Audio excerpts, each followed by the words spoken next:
إن الحمد لله نحمده ونستعينه ونستغفره ونعوذ بالله من شرور أنفسنا ومن سيئات أعمالنا من يهده الله فلا مضل له ومن يضلل فلا هادي له وأشهد أن لا إله إلا الله وحده لا شريك له وأشهد أن محمدا عبده ورسوله يا أيها الذين آمنوا اتقوا الله حق تقاته ولا تموتن إلا وأنتم مسلمون يا أيها الناس اتقوا ربكم الذي خلقكم من نفس واحدة وخلق منها زوجها وبث منهما رجالا كثيرا ونساء واتقوا الله الذي تساءلون به والأرحام إن الله كان عليكم رقيبا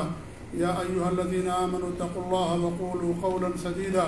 يصلح لكم أعمالكم ويغفر لكم ذنوبكم ومن يطع الله ورسوله فقد فاز فوزا عظيما أما بعد فإن خير الحديث كتاب الله وخير الهدي هدي محمد صلى الله عليه وسلم وشر الأمور محدثاتها وكل محدثة بدعة وكل بدعة ضلالة وكل ضلالة في النار فأعوذ بالله السميع العليم من الشيطان الرجيم بسم الله الرحمن الرحيم ما كان محمد أبا أحد من رجالكم ولكن رسول الله وخاتم النبيين وكان الله بكل شيء عليما وقال رسول الله صلى الله عليه وسلم فضلت على الأنبياء بست وأعطيت جوامع الكلم ونصرت بالرعب وأحلت لي الغنائم وجعلت لي الأرض مسجدا وطهورا وأرسلت إلى الخلق كافة وختم بي النبيون رواه الإمام مسلم في صحيحه. معزز و مکرم حاضرین جمعہ، اس سے پہلے آپ کے سامنے اللہ پر ایمان کا معنی اور مطلب کیا ہے، اس کے تقاضے کیا ہیں، اس پر میں نے روشنی ڈالی تھی. آج کے خطبے سے اللہ کے رسول جناب عربی محمد رسول اللہ صلی اللہ علیہ وسلم پر ایمان کا معنی و مطلب کیا ہے، آپ پر ایمان لانے اور آپ کی نبوت کی تصدیق کے تقاضے کیا ہیں، اس پر انشاءاللہ ہم گفتگو کرنے کی کوشش کریں گے. کیونکہ اللہ رب العالمین پر ایمان اس وقت تک فائدہ مند نہیں ہوگا جب تک کہ انسان کا اللہ کے رسول صلی اللہ علیہ وسلم پر ایمان نہ ہو. اگر کوئی اللہ پر ایمان رکھتا ہے لیکن ہمارے نبی پر ایمان نہیں رکھتا، وہ مومن نہیں ہے، وہ مسلمان نہیں ہے، وہ کافر ہے. اس لیے اللہ کے رسول پر ایمان لانے کا معنی اور مطلب کیا ہے، ہر مومن کو، ہر مسلمان کو جاننا چاہیے. خاص طور سے آج کے اس دور میں جب بہت سارے لوگ ایسے ہیں جو اللہ کے رسول کی نبوت کے بارے میں شک و شبہات پیدا کرتے ہیں، اور ایسے بھی لوگ پیدا ہوئے اور ہو رہے ہیں جو نبوت کا دعویٰ بھی کر رہے ہیں، اور اس طریقے سے اللہ کے رسول کی نبوت کی جو کی خصوصیت تھی اس پر بھی نقب زنی کر رہے ہیں. لہذا ایسے دور میں اللہ کے رسول پر ایمان کے تقاضے کیا ہیں، اس کا معنی اور مفہوم کیا ہے، ہر مسلمان کو، ہر شخص کو جاننا ضروری ہے. جہاں علماء اور دعات کے لیے، اسی طریقے سے عامت الناس کے لیے بھی جاننا اور ضروری ہے، کیونکہ اللہ کے رسول پر ایمان میں ساری چیزیں داخل ہیں. اللہ کے رسول پر ایمان لانے میں بہت ساری چیزیں ہیں، بہت سارے اس کے تقاضے ہیں. ان میں سے ایک بڑا تقاضا یہ ہے کہ ہمارا اس بات پر ایمان ہونا چاہیے، عقیدہ اور یقین ہونا چاہیے کہ آپ اللہ کے آخری نبی ہیں. ہم نے آپ کو نبی تسلیم کیا، رسول تسلیم کیا. اس کا تقاضا یہ ہے کہ اب آپ کے بعد دنیا کے اندر کوئی دوسرا نبی نہیں آئے گا. اور یہ ایسا عقیدہ ہے جسے اللہ رب العالمین نے قرآن کے اندر بیان فرمایا، ہمارے نبی صلی اللہ علیہ وسلم نے حدیثوں کے اندر بیان فرمایا، اور اس پر تمام مسلمانوں کا، اللہ کے رسول صلی اللہ علیہ وسلم کے زمانے سے لے کر کے آج تک سب کا اس بات پر اجماع ہے. میں نے سورہ احزاب کی ایک آیت کریمہ کی تلاوت کی ہے. اس آیت کریمہ میں اللہ رب العالمین فرماتا ہے ما کان محمد ابا احد من رجالکم، محمد صلی اللہ علیہ وسلم تم میں سے مردوں کے جو ہے والد نہیں ہیں. یہ آیت کریمہ جب نازل ہوئی آپ کی کوئی نرینہ اولاد نہیں تھی، آپ کی ساری نرینہ اولاد کی وفات ہو گئی تھی. اور خاص طور سے حضرت زید بن حارثہ رضی اللہ تعالیٰ عنہ جو آپ کے آزاد کردہ غلام تھے، انہوں نے اپنی بیوی کو طلاق دے دیا. وہ آپ کے منہ بولا بیٹا بھی تھے، یعنی آپ نے ان کو پالا تھا اور اپنا بیٹا جیسا ان کو بنا کر کے رکھا تھا. جب انہوں نے اپنی بیوی کو طلاق دے دیا تو ہمارے نبی نے ان کی بیوی سے شادی کر لی. زینب بنت جحش رضی اللہ تعالیٰ عنہ جو قریش خاندان سے تھی، زید بن حارثہ غلام تھے، ہمارے نبی ہی زید بن حارثہ کی شادی کا پیغام لے کر کے ان کے گھر والوں کے پاس گئے تھے اور انہوں نے قبول کیا اور زید کے ساتھ ان کی شادی کر دی گئی۔ یہ آزاد کردہ غلام تھے زید بن حارثہ، اور زینب بنت جہش قریش خاندان کی چشم و چراغ تھیں۔ شادی نہیں چل سکی، اختلافات ہو گئے دونوں کے اندر، انہوں نے اپنی بیوی کو طلاق دے دیا۔ ہمارے نبی صلی اللہ علیہ وسلم ان سے شادی کر لی، لوگوں نے آپ پر اعتراض کیا، اللہ رب العالمین نے آیت کریمہ کو نازل کیا اور دیگر آیتیں نازل فرمائیں۔ اسی کے ضمن میں، اسی کی روشنی میں آیت کریمہ نازل ہوئی کہ حضرت زید یہ آپ کے بیٹے نہیں ہیں، بلکہ آپ نے ان کو اپنا بیٹا جیسا بنا کر کے رکھا۔ اور زمانے جاہلیت کے اندر یہ چیز تھی کہ اگر کوئی کسی کو اپنا بیٹا بنا لیتا تھا تو اس کی بیوی سے شادی کرنا اس کے لیے حرام ہو جاتا تھا اور وہ اس کے مال کا وارث بھی ہوتا تھا۔ اسلام نے آ کر کے اس کو ختم کر دیا۔ جو انسان کی اپنی اصلی اولاد ہے اس کی بیوی سے اس کا باپ شادی نہیں کر سکتا، یہ شریعت نے، قرآن کریم نے اس کو ہمیشہ کے لیے حرام کر دیا۔ لیکن اگر وہ آپ کا صلبی اولاد نہیں ہے، آپ کا حقیقی بیٹا نہیں ہے، تو ایسی صورت میں اگر اس نے اپنی بیوی کو طلاق دے دیا تو انسان اس سے شادی کر سکتا ہے۔ زمانے جاہلیت کے اندر شادی نہیں کی جا سکتی تھی، وہ وارث بھی ہوتا تھا، شریعت نے اس کو بھی ختم کر دیا، کیونکہ ظاہر بات ہے جو آپ کی حقیقی اولاد ہے وہ آپ کے مال و جائیداد کا زیادہ حق رکھتا ہے، لہذا ایسی صورت میں اس کو وراثت دینا اسے ختم کر دیا گیا۔ اور یہ چیز آج بھی ہے،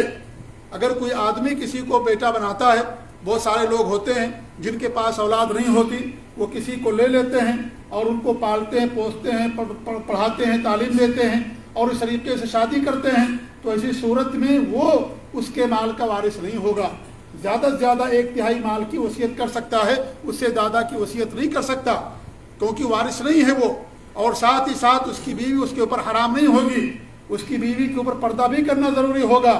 کیونکہ وہ اس کا اصلی بیٹا نہیں اور اس کی بیوی اس کی اصلی بہو نہیں ہے۔ لہذا ایسی صورت میں زمانے جاہلیت کے اندر چیزیں رائج تھیں، ہمارے نبی صلی اللہ علیہ وسلم نے اپنے عمل کے ذریعے سے اس کو ختم کر دیا۔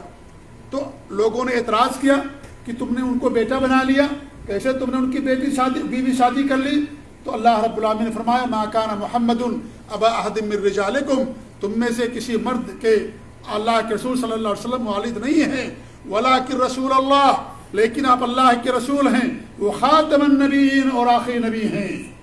اللہ رب العالمین نے آپ پر نبوت کے دروازے کو بند کر دیا ہے، وکان اللہ بکل شیء علیما، اور اللہ رب العالمین ہر چیز کو جاننے والا ہے۔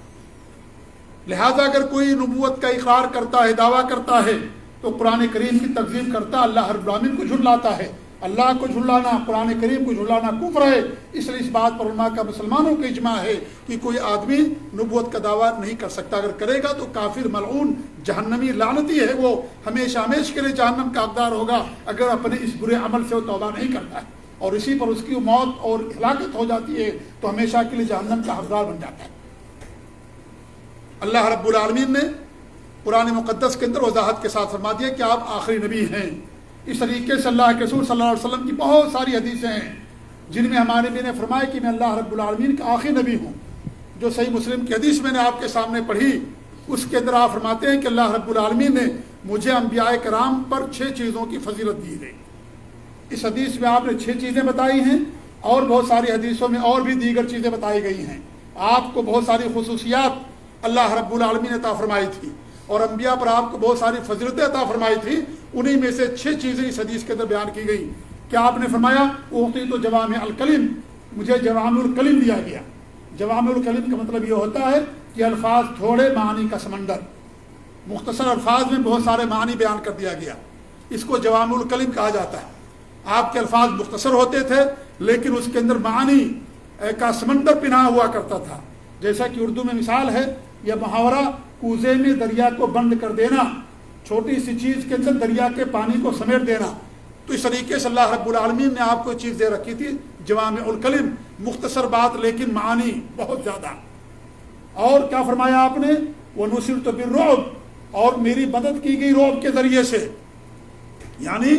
کافروں پر، دشمنوں پر میرا رعب چھا جاتا تھا۔ 1 مہینے کی دوری کی مسافت سے جو لوگ میرا نام سن لیا کرتے تھے ان کے دلوں پر رعب چھا جاتا تھا۔ اس لیے آپ صلی اللہ علیہ وسلم غزوہ تبوک میں بہت ساری جنگوں کے اندر گئے اور لوگ دشمن آپ کے مقابلے پر نہیں آئے اور میدان چھوڑ کر کے بھاگ گئے آپ کا نام سن کر کے کہ آپ نے کوچ کیا ہے اور آپ لشکر لے کر کے آ رہے ہیں، لہذا آپ کا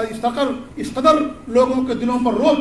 چھا جاتا تھا کہ لوگ میدان چھوڑ کر کے بھاگ جایا کرتے تھے۔ 1 مہینے کی دوری کی مسافت سے آپ کا رعب لوگوں کے دلوں پر قائم رہتا تھا۔ وَنُصِرْتُ بِالرُّعْبِ، اور اس طریقے سے آپ فرمائے وَحِلَّتْ لِلْغَنَائِمِ، میرے لیے مال غنیمت کو حلال کر دیا گیا۔ پہلے مال غنیمت حلال نہیں تھا۔ مال غنیمت کا مطلب یہ ہے کہ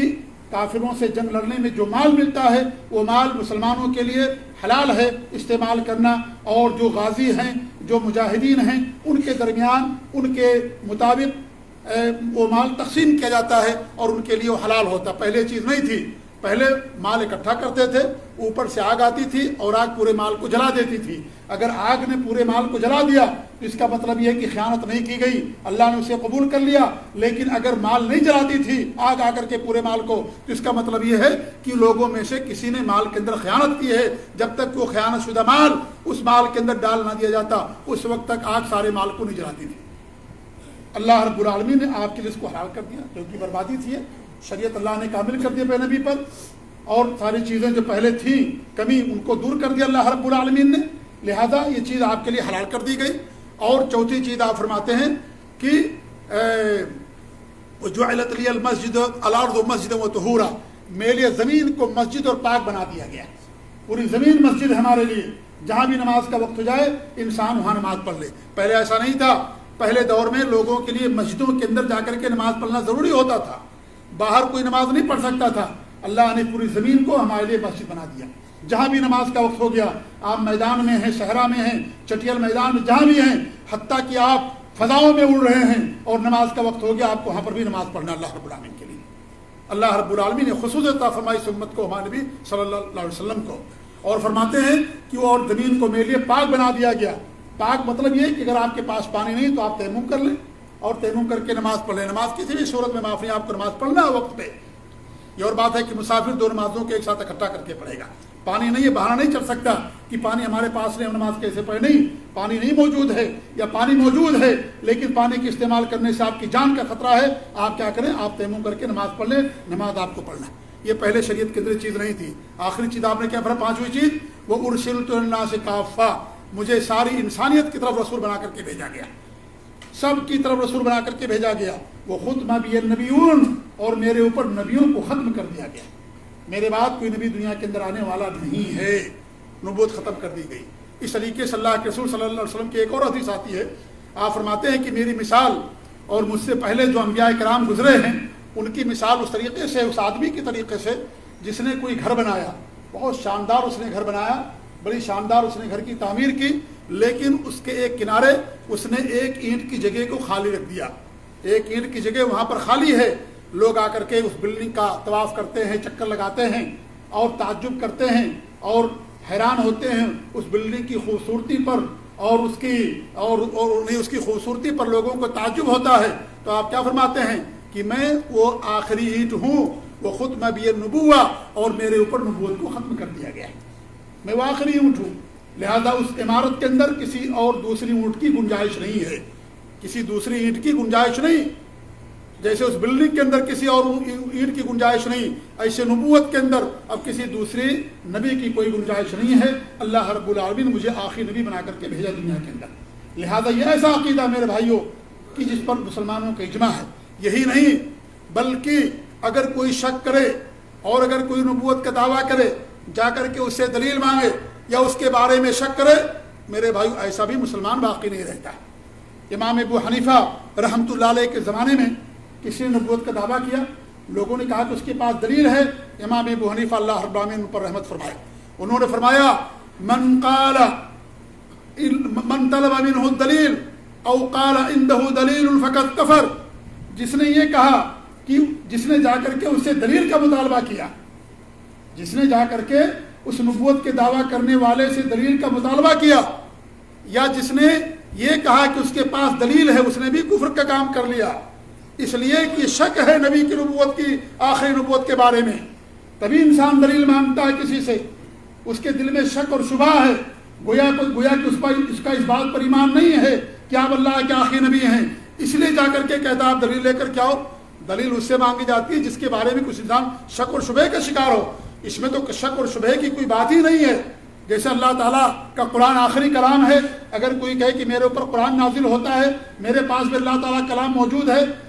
اگر کوئی شک کرے کہ ہاں کیا دکھاؤ مجھے, کیا قرآن جیسا ہے, گویا کہ اس کا ایمان ہی نہیں اللہ رب العالمین کے آخری کلام ہونے پر, گویا کہ اس کو شک ہے اس بات پر. اور شک یہ کیا ہوتا ہے, ایمان کے منافی ہوتا, ایمان کے خلاف ہوتا ہے. لہذا امام ابو حنیفہ رحمۃ اللہ علیہ فرمایا کہ اگر کوئی جا کر کے اسے دلیل مانگے یا کہے کہ اس کے پاس دلیل ہے جو اس کی نبوت پر دلالت کرنے والی ہے, اس نے بھی کفر کیا, کیونکہ اللہ کے رسول سچے ہیں اور ہمارے نبی نے فرمایا لا نبی بعدی, میرے بعد کوئی نبی نہیں ہے. اللہ کے رسول کی بہت ساری حدیث ہیں جس میں آپ نے فرمایا کہ میرے بعد کوئی نبی نہیں ہے, میرے اوپر نبوت کو ختم کر دیا گیا. لہذا اگر کوئی عقیدہ یہی رکھ لے نعوذ باللہ شک اور شبہ کا شکار ہو, اس کے بارے میں علماء کا قول ہے کہ ایسا انسان مسلمان باقی نہیں رہ جاتا, کیونکہ ایسا بنیادی عقیدہ ہے جس پر ایمان لانا ہمارے لیے اور آپ کے لیے, ہر مسلمان کے لیے واجب اور ضروری ہے کہ آپ اللہ رب العالمین نے نبوت ختم کر دیا. اور نقطہ یہ ہے میرے بھائیوں کہ اللہ رب العالمین نے قرآن کریم میں کیا فرمایا, خاتم النبیین, اور ہمارے نبی نے کیا فرمایا, میرے اوپر نبوت ختم کر دی گئی ہے. قرآن کریم میں اللہ نے فرمایا کہ آپ آخری رسول ہیں, ہمارے نبی نے نہیں فرمایا کہ میں آخری رسول ہوں یا میرے اوپر رسالت ختم کر دی گئی ہے. کیوں؟ علماء نے بیان کیا کہ بہت بڑی حکمت ہے اس کے اندر. حکمت یہ ہے کہ رسول کا درجہ نبی سے اونچا ہوتا ہے. جب نبوت ختم کر دی گئی تو رسالت بدرجہ اولا ختم ہو گئی. اگر یہ کہا جاتا کہ میرے بعد کوئی رسول نہیں ہوگا تو ہو سکتا ہے کوئی نبی ہونے کا دعویٰ کر لے, کیونکہ رسول کا درجہ اونچا ہوتا ہے, نبی کا درجہ بعد ہوتا ہے. ہر رسول نبی ہوتا لیکن ہر نبی رسول نہیں ہوتا. ہر رسول نبی ہوگا لیکن ہر نبی رسول نہیں ہوتا. لہذا ہمارے نبی نے یہ فرمایا کہ میرے بعد نبوت ختم کر دی گئی, میرے بعد کوئی نبی نہیں. جب نبی نہیں تو رسول بدرجہ اولا نہیں ہوگا, یہ ہو ہی نہیں سکتا. اسی لیے اللہ کے کلام میں بڑی حکمت, بڑی بلاغت, نبی کے کلام میں بڑی حکمت اور بڑی بلاغت کہ آپ نے فرمایا کہ میرے اوپر نبوت کو اللہ رب العالمین نے ختم کر دیا. اس لیے اگر کوئی نبوت کا دعویٰ کرے, بہت سارے لوگوں نے دعویٰ کیا نبوت کا, اللہ کے رسول کے زمانے میں بھی نبوت کا لوگوں نے دعویٰ کیا اور آپ کے بعد لوگوں نے دعویٰ کیا. بہت سارے لوگ نبوت کا دعویٰ کرنے والے پیدا ہوئے, اور ہمارے نبی کی پیشین گوئی تھی کہ میرے بعد ایسے لوگ پیدا ہوں گے جو نبوت کا دعویٰ کریں گے, دجال ہوں گے, جھوٹے ہوں گے, میں آخری نبی, میرے بعد کوئی نبی نہیں ہوگا. یہ سب کے سب دجال ہیں, یہ سب کے سب کذاب ہیں, یہ سب کے سب مفتری ہیں, اور یہ سب کے سب ملعون ہیں. جو بھی نبوت کا دعویٰ کرے وہ مسلمان باقی نہیں رہتا. لہذا یہ بھی آپ پر ایمان لانے کے ایک بہت اہم تقاضا ہے جس پر ہمارا اور آپ کا ایمان ہونا چاہیے. آج میرے بھائیوں, جو لوگ اللہ کے رسول کو آخری نبی نہیں مانتے, اگر صرف کوئی نبی مانے آخری نبی نہیں مانے, کہے کہ آپ آخری نبی نہیں ہیں اور نبوت کا دروازہ کھلا ہوا ہے, میرے بھائیوں وہ کافر ہوتا ہے. جو قادیانی ہیں وہ اللہ کے رسول کو نبی مانتے ہیں, اللہ کے رسول کے نبی نبوت کا انکار نہیں کرتے. وہ کہتے ہیں کہ آپ اللہ کے نبی, لیکن آپ کو اللہ کے آخری نبی نہیں مانتے. کہتے جیسے اور نبی گزرے یہ بھی نبی گزرے, اور ہمارا جو ہے نبی وہ بھی نبی ہے نعوذ باللہ من ذالک, جو حمام کے اندر اور بیت الخلاء کے اندر ہلاکت کی اور جو ہے عبرت کی موت مرا, اس کو بھی کیا نام ہے نبی مانتے ہیں. اللہ کے رسول کو نبی مانتے لیکن آخری نبی نہیں مانتے. اس لیے میرے بھائیو یہ بنیادی عقیدہ ہے ہر شخص کے اندر, کیونکہ آج قادیانیت اپنے بالوں پر بہت پھیلا رہی ہے, اور اس طریقے سے جو غیر مسلم ہیں, یہود و نصارہ ہیں, دشمنان اسلام ہیں, باقاعدہ وہ لوگ اس دین کو, جو ایک الگ دین ہے, کفر کا دین ہے, اس دین کو پھیلانے کے لیے ان کی ہر طرح کی مالی مدد کر رہے ہیں, ان کو منصب دے رہے ہیں, ان کے اوپر مال نشاور کر رہے ہیں, اور ان کے لیے سارا میدان کھولا جا رہا ہے. اور کتنے ایسے لوگ ہیں میرے بھائیوں, بڑے بڑے پوسٹوں پر پہنچتے ہیں, اور بعد میں معلوم پتہ چلتا ہے کہ وہ لوگ کیا تھے, وہ قادیانی ہیں اور مسلمان نہیں, نام مسلمانوں جیسا رکھتے ہیں. لہذا یہ دھوکہ نہیں کھانا ہے, یہ جاننا ضروری ہے, ایمان عقیدہ رکھنا ضروری ہے کہ اللہ کے رسول صلی اللہ علیہ وسلم آپ آخری نبی ہیں, اب آپ کے بعد دنیا کے اندر کوئی نبی نہیں آئے گا. اگر کوئی عقیدہ رکھتا ہے ایسا یا شک بھی کرتا ہے تو اسلام کے دائرے سے نکل جاتا ہے. اس طریقے سے آپ کی جو رسالت ہے, آپ کی رسالت سارے انسانوں کے لیے,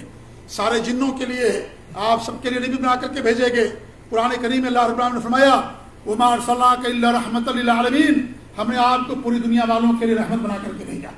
اس طریقے سے اللہ کے رسول نے فرمایا انی رسول اللہ علیکم جمیعا, اے لوگوں میں تم سب کی طرف رسول بنا کر کے بھیجا گیا.